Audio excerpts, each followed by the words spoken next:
feel great actually. It's been really energizing morning. Didn't come with expectations, I should say.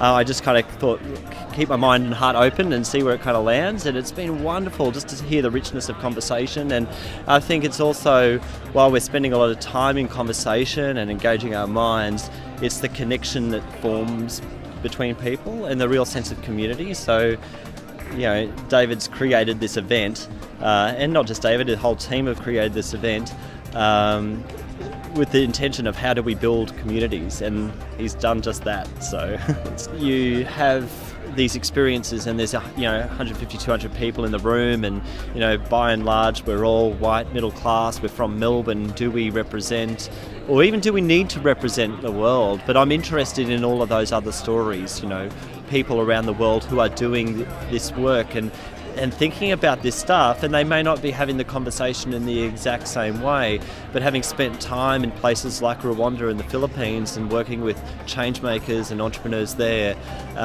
this is not an isolated conversation. But how do we in Melbourne, in Australia, tap into what other cultures and other ways of thinking about the world, how do we tap into that and help inform our practice?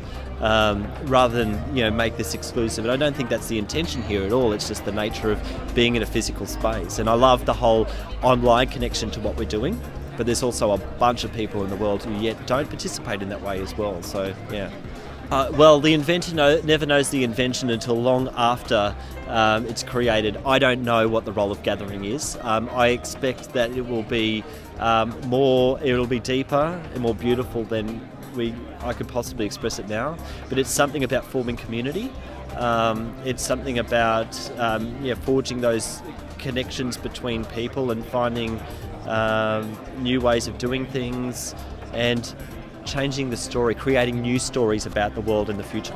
Yeah, there is a generosity in spirit, totally, and it comes back to love, really. People have a love for the world, have a love for each other, and it's just a new way of being in the world, I think, and we're practicing that.